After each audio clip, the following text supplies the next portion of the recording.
Catherine Bernardo, matamlay dahil iniwan na siya ni Alden Richards. Oh my God. Ito ang isa sa pinakabasakit na lahat. Of course, ayaw na ayaw ni Catherine ang mabulilyaso. Ang tuluyang mawasak ang pagmamahal ni Alden para sa dalagang si Catherine Bernardo.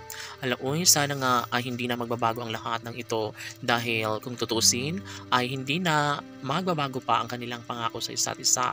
Never na mawawala ng pag-asa ang lahat, lalo na't si Alden Richards ay nagkaroon ng malaking pag-ibig para sa binatang si Alden Richards. Uy, sana nga ay wag nang magpapatalo pa si Catherine at Alden sa kanilang relasyon dahil tsak na magbubunyi ang mga bashers, tsak na magsisigawan sa kaligayahan ang mga bashers laban sa kanilang pagmamahala ni Alden Richards at Catherine Bernardo. Uy, sana nga ay wag nang mauuwi sa wala ang lahat dahil kung tutusin ay sayang na sayang ang lahat, lalo na kapag tuluyan nga na maikasal si Alden Richards para sa dalagang si Catherine Bernardo. Umaasa ang taong bayan na wag naman nang sumuko si Alden dahil sobrang mahalaga sa buhay ng mga puso ni Alden at Catherine na kailangan na may pagpatuloy na masilayan ng milyon-milyon ng mga tagahanga ang kaligayahan kalang mararamdaman, lalong-lalo na kapag makatuluyan na nga niya ang pretty girl na si Catherine.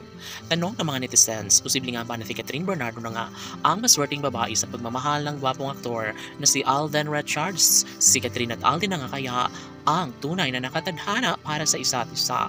Oh my God, mahirap na sabihin na sila na nga. Hindi natin alam kung ano nga ba ang magiging future sa relasyon ng Catden Love Team. Ngunit naniniwala umano ang lahat na sadyang may malaking posibilidad na maisakatuparan at magkaroon ng walang hanggang pagmamahalan sa relasyon ni Alden at Catherine. Sa mga pagkakataong ito, dapat na wag nang sumuko pa si Alden at Catherine dahil alam naman natin na ito na ang isa sa matagalang hinihiling ng taong bayan. Kailangan na mapagtagumpayan ng dalaga at binata ang lahat sa kanilang relasyon dahil sa totoo lang, dapat lamang na maisakatuparan na ang lahat, lalo na't ito lamang ang isa sa matagalang hinihiling ng taong bayan. Never na mangyayari ang mawalay sa buhay ni Alden at Catherine ang isa't isa. Ipinangako na ni Alden na kahit nahihirapan siya ay yes, gagawin niya pa rin ang lahat upang sa ganun ay magkaroon ng malaking posibilidad na magkaroon din ng magandang buhay at kulay ang relasyon ng dalaga at binata. Wala nang iba pang mahihiling ang taong bayan, lalo na kapag maikasal na nga si Catherine sa gwapong aktor na si Alden. Gagawin ang lahat at pangako ng dalaga na hindi niya iiwan kailan paman ang nag-iisang Catherine Bernardo. Siyempre si Alden at Catherine lamang habang buhay. Laban!